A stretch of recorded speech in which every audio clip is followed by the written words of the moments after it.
Well, hello, I'm alone in Finland. This is EVE Online, and I'm sat in the middle of a bomb site at the moment. So, the summer contract is over. I'm sat here. There might be a bit more time for EVE Online, but first, there has been some personal reorganising in the building in which I inhabit. And this has led to some strange and unusual things, and the accents are most probably because I'm losing my mind. But, I was sort of, I'm basically having to reorganise a garage and an office and all sorts of stuff. My computer is in several pieces at the moment. Most of it's not attached and the cables are strung in a way I'm unhappy with, to say the least. Monitors have been shifted. My monitors are actually backwards to the way that they normally exist, which, if you see the stuff at the left hand side of the screen, is why some of my stuff has been thrown off because of resolutions. I don't have monitors, as some people may know. I don't have monitors that are the same size, so some of this stuff has been sort of reorganised and shifted, and things have bounced about to places they shouldn't be because the cable's been plugged back in wrong.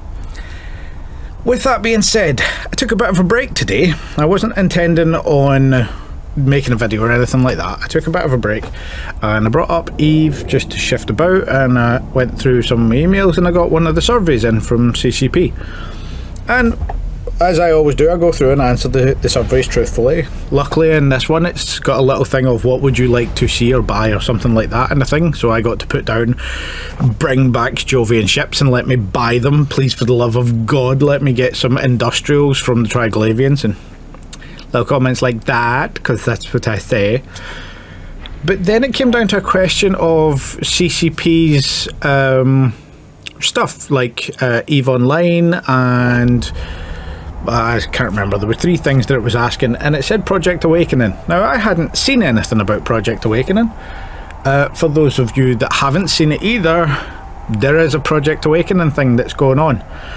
So I was like, well, what the hell's that? I've not heard of it. And I put down in the survey, it's like, meh. And as I was reading it, as I was reading this and I was doing the survey, I noticed something straight away. Blockchaingamer.biz. Extending EVE's universe with blockchain. And I just immediately went, oh, for the love of fucking God, they're doing this crap again. I'm not sure if that gives away my opinion on it, but for those of you that are unaware, EVE Online has been a long-running game of history repeating itself. So they have sort of tried to adjust things because it's very difficult to sort of to put, how would you say it, to put culture into the game. I used to work at a place where we had a lot of staff, a lot of young staff, and we had to manage them not just by setting rules and boundaries, but also trying to shift the culture. We would very specifically, because we had a staff accommodation block, we would specifically put people with people that would try and make them better. So essentially trying to choose their friends so that they make better choices, because we want better instructors, we want the place to last. And you can get two people together that, while they're both good people, that combination can make them both worse. And this was something that a boss sort of said to me, and I thought, nah, this is nonsense. And then after nearly a decade of doing it, I was like, oh my God, this works so well. But it takes time. It's not instant. You have to enforce. You have to sort of start culture changes, and you will always start with resistance, and then as you go down, much like a smoking ban in Britain, I'm not sure sort of what's going on in America with that stuff, but in Britain, when the smoking ban came in, a lot of people hated it, absolutely despised it. And then after a couple of months, there was a lot of people that worked in like pubs and stuff like this that went, this is a brilliant thing, because they could go to work and they'd come home and they wouldn't be like saturated in the smoke from other people. I knew somebody who was a 40-a-day smoker who loved the smoking ban after 6 months and detested it right before that. So this is the sort of thing where it takes time to implement culture, and this is what CCP basically has to do, because they want a game where they make changes to it and they make it better and make it fresher and keep it up to date, but at the same time those changes will always have pushback from everybody in the community, almost, because you're changing something. That's the entire sort of the problem with this type of thing, is that the game developers don't own it. They own the IP, they own the game, but it's the players that are there. So if you piss off all of the players, the game dies. If you piss off some of the players, the game might continue. And that's the balancing act, is how to make a change that pisses off the least amount of people as possible. Now, and this, we've sort of spoken about this in previous videos, especially with the moon auto miners that have sort of been brought in, and the changes to the moon goo and all of this stuff that is sort of gone back to something that was a problem before. And if we actually look in some of the stuff, I was checking it just for making this video, one of the things about this latest update, and especially the way that they were sort of talking about nullsec being able to shape their space so that the alliances can make the minerals that they want available in a particular system and then mine that. And essentially what they were describing, without realising it, I think, was trickle down economics, which is if you give the people with the most money the best stuff, then the poorer people get better. It's a bullshit notion, and it always has been a bullshit notion. People called it out before Reagan or whoever started it in America, and it has always been nonsense, but it's this weird talking point. And this was them trying to implement it in game, saying, well, if we give these really rich players something, then everybody benefits. And if you quickly look at sort of over the last 2 years, the price of the Raven is a good sort of market value for mineral value because of how it's built. And if you look along here, it has maintained its value all the way through, both the buying, the selling, the build options and stuff like that. It hasn't made anything cheaper because the mineral value, the mineral customization is not available to over 80% of the population. And I would argue that even in nullsec, it's only available to a small group of people that are the top of their sort of their space areas. The rest of us plebeians that follow along with them don't really get much of a choice in that. However, this is where this is sort of part of why this thing just, it's awful, because extending the EVE universe with blockchain.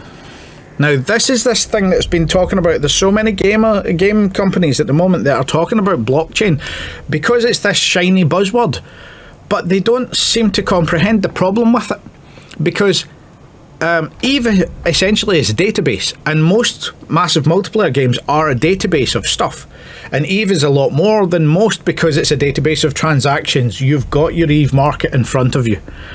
So you've got all of this stuff, which is one database. You have got your players, you have got your solar systems and things like this that are a ledger of where things are.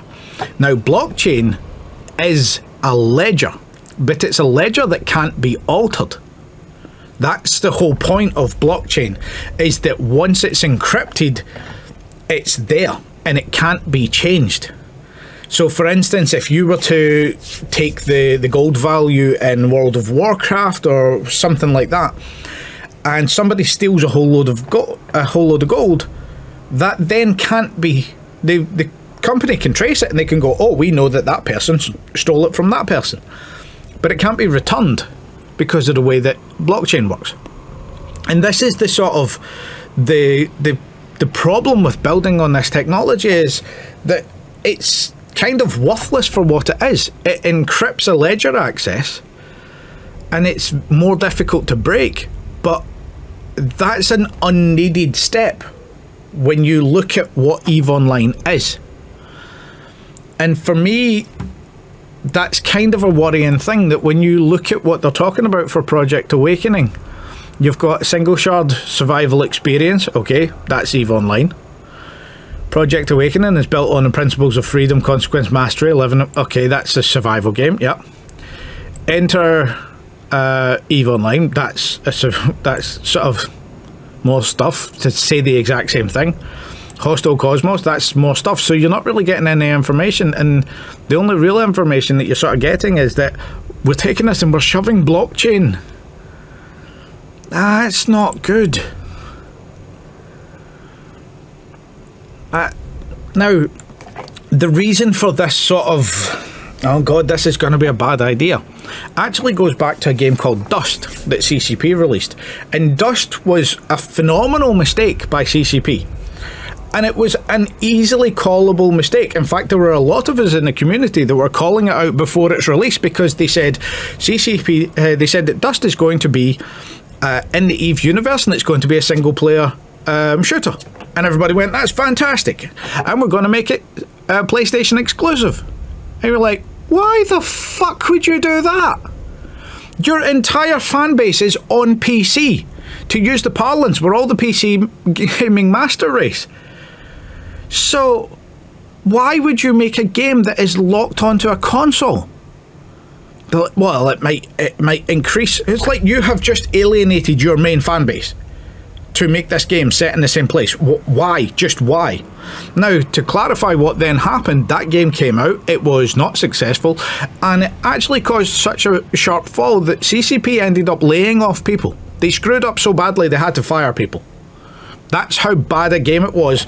But there was a whole load of people going, how is this not blatantly obvious to you? If you release a game that alienates your player base immediately for a little bit of extra exclusivity money, yes, you'll get a little bit more in funding, but you'll get that if you wait a bit longer, just through normal sort of CCP, and your game will be a success.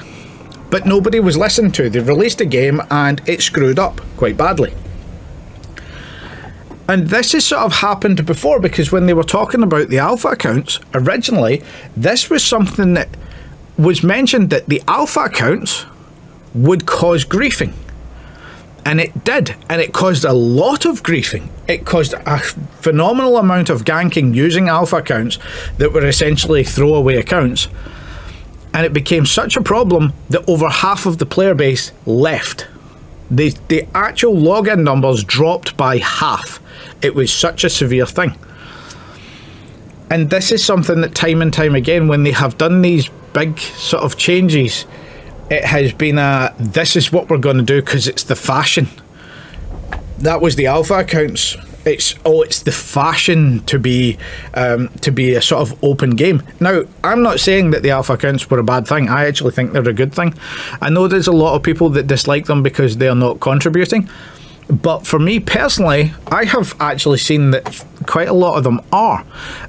There's some people that, for those of you that don't know, when you are looking down in the doobly-doo below, you can see on the YouTube video a little link where you can get 1 million extra skill points.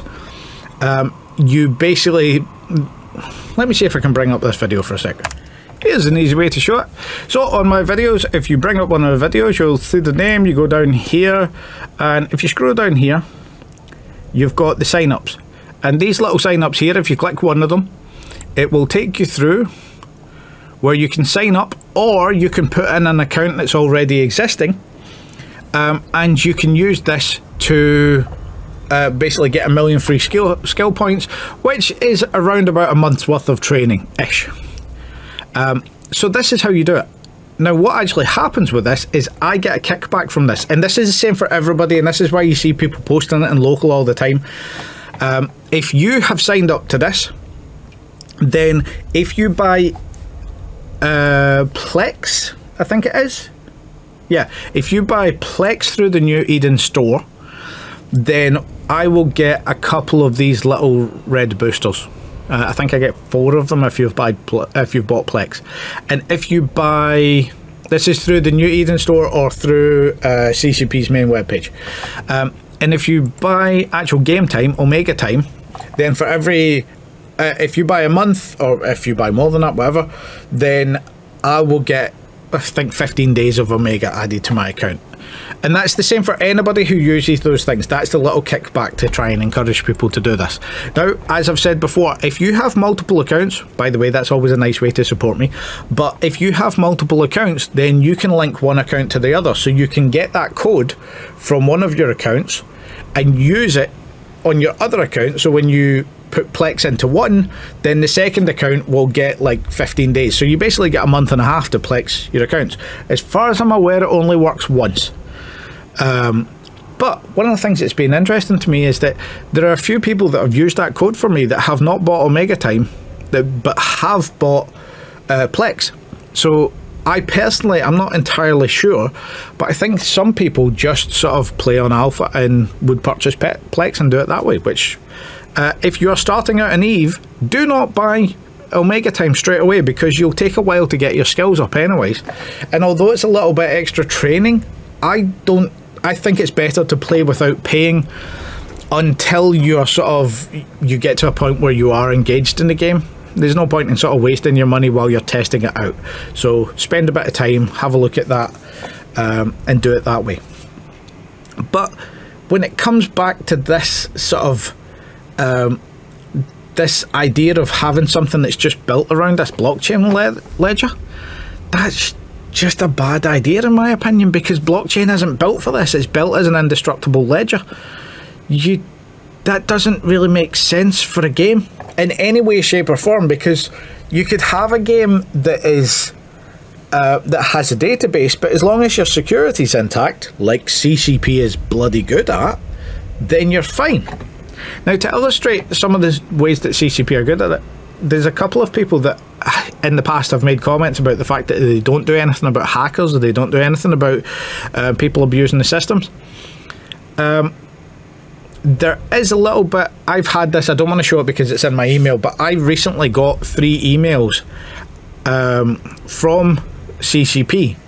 One very recently, a couple of others before that, and it was from reports on people that I thought to be suspicious. Now, to be absolutely clear, since I have returned, which was sort of December last year, so in that time, what are we at, 9-10 months, I have made 4 reports on things that I thought were really suspicious. And to my knowledge, I had the first one, which was quite early on when I came back. I got the email about that, and then in the past little while there has been 3 more. So I'm not somebody who spams the reporting system, and by the way, don't do that. If you think that you see something suspicious and you know specifically why, and that's it. If you know specifically why you think it's suspicious, like for instance, if you see a whole load of people warping off at the same time, all named the same name, well, that can be a fleet warp. There are ways to multi-box around that, so sort of don't be doing that, because if you report constantly, they'll just start ignoring your reports. You get flagged and you'll just get thrown to the side, and you'll only get confirmed if other people start reporting this. For me, it wasn't that. There was one where I saw a particular gank in Udema. And when I was looking at that gank, I was like, I saw all of the weapons initiate at the same time on 30 odd ships. I was like, that doesn't seem right. And from the name and things, you can tell that it's somebody multi-boxing. But as I've sort of been through in previous videos, there's only so many times you can alt-tab and switch. Otherwise, you're using scripts and macros, which is against EVE rules. So I went, that's not right, let's report this. By the way, don't report every character. If you think somebody is input broadcasting across multiple accounts, just report the one. That's it, because you don't want to clog up the system. And this is something that they have said to me because I specifically questioned that. But the other one was fairly recent, and it was there were other ones that were similar to that, but the one that was fairly recent was something happened where I was in a PvP fight, and I was actually in a fight with this particular ship. That's why it's popped into my head. But I was in a fight and the guy couldn't kill me, but I couldn't kill them. I didn't have high enough DPS. But then they disappeared on me, and then they reappeared, but it didn't look like a warp. And then when they started moving, they were moving at 16,000 meters per second while I was targeting them. Then my target lock broke, and then it came back, and I was like, what the hell is going on here? Because it looks like a synchronization issue. The network traffic's not working, and there's all sorts of stuff, which is very weird for the way that EVE works. It can happen. So I just put in a report, and I very specifically said, I don't know what's going on here, this is what I've seen, and I described it. And I put it in as a bug report, not as a cheating report thing. And I mentioned where I was, what I was doing, the time, who was involved, etc. And just sort of, right, could you have a look at that if you could? And I got a report thing back. They will not tell you what they have done or who they have done it to. They'll just tell you if you have put something in and it's been, and they have acted on something that you've said to them. That's what they'll sort of tell you. So I got that report back, but knowing what and when and why and where. I was like, oh well, it was that one. So there was something fuckery going on there. So that's sort of, it shows to me that they work fairly fast when they're doing this, because that was, I think it was under a week, and they dealt with the situation. But yeah, that was just something where it's like, well, they do actually act on this stuff, and they are acting fairly fast on it, because that went in as a bug report. Because I wasn't quite sure what was going on, and they still, okay, that needs to be, there's something going on there, let's escalate it to the Hackney team and blah blah blah blah blah. But yeah, so back to my confusion about the Project Awakening. Here's the thing, is that scares me, that whole, when they're sort of talking about that that whole blockchain stuff, especially when you're sort of going through the things below, where they're sort of going, this is the blockchain, this is sort of leaning towards that look on it. And so I don't know, I'm kind of curious what's going on. But at the same time, a survival game built inside it looks kind of interesting. I'm always excited for this stuff, and I quite like the storyline and stuff like this. But it's when you see that little clip of something that you know shouldn't be involved, like blockchain and gaming, because there's no need for it. And it actually causes more problems, which suggests just seeing that without an explanation is a warning sign, is a flag. So that's something that for me is curious. And I hope that I'm wrong. I very much hope that I'm wrong, because I love the entire sort of culture, the entire not the entire culture, because that is unfortunately tilting a specific way, but the interactions, the lore, all of that stuff about Eve is fantastic to me. It was a funny one just the other day, which was one of my favourite reactions, where I was in a mission hub in Amorspace, and somebody in local chat was just going ballistic, going, could you please help, could you please help, I'm being ganked, I can't escape.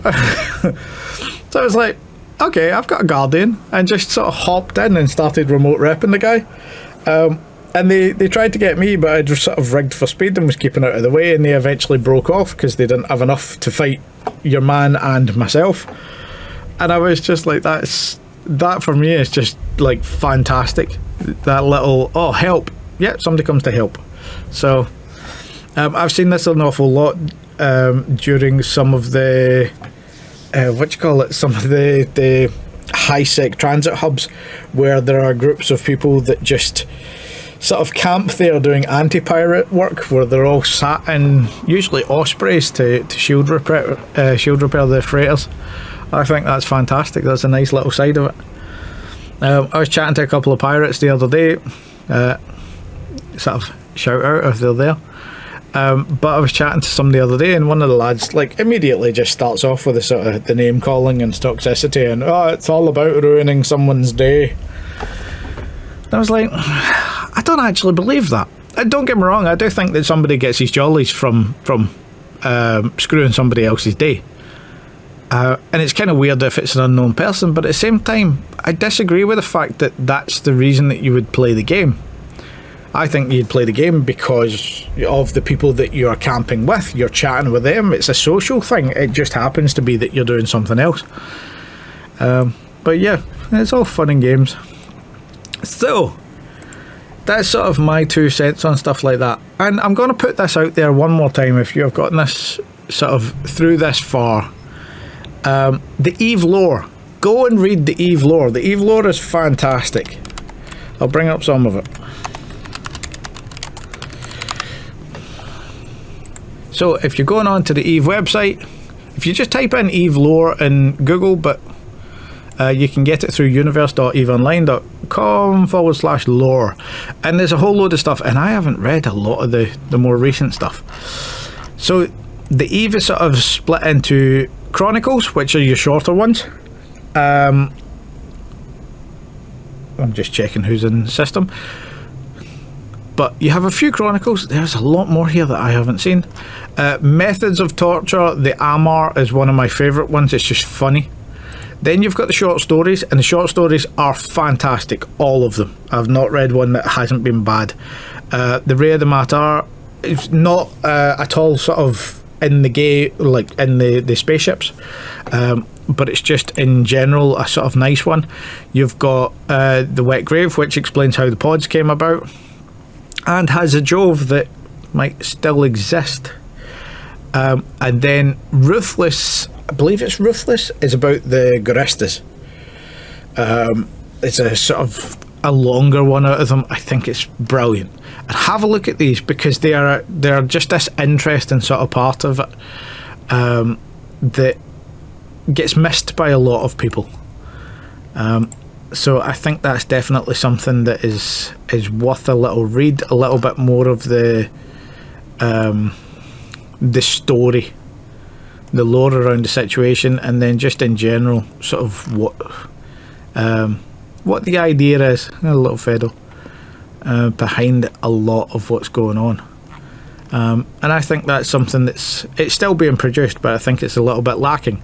Also, by the way, if you are from CCP and you are watching this video, the short stories, for the love of God, get somebody to narrate them and like throw them up on Audible or something like this, because I think these are fantastic. And I particularly think that Ruthless with the narrator Arse would be brilliant, because they are lovely short stories, and I think those two would go quite well. The Spirit of Sierra, I cannot pronounce that. In my head it's Sierra, but I'm dyslexic, so. But this is also a good one. I can't remember the narrator's name, but the guy who did the Bobaverse books. Also, if you're just into sci-fi in general and you like this stuff, go and have a look at the Bobaverse books. Have a look at the... oh, what's the other one? The Expeditionary Force. That's one narrated by R.C. Bray. There's tons of books in it. It's all about a mental AI and a poor fuckwit that's sort of been thrown together. It is a fantastic set of books. I absolutely love it. The last one is a little bit lacking, but that's what happens when you start writing after the conclusion. We'll see what your man does. But there's over 10 books. I think there's over 15 books, and they're all worth a listen.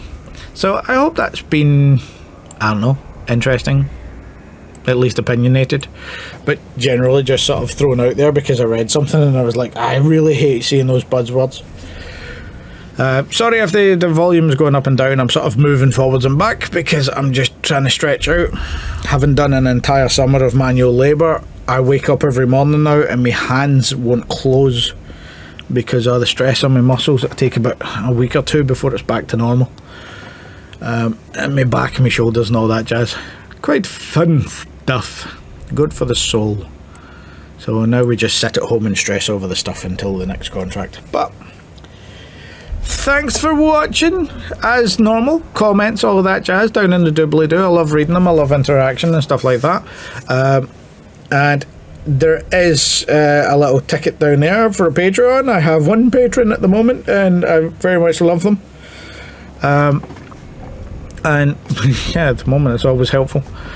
But yeah, thanks for watching. See you later. Bye.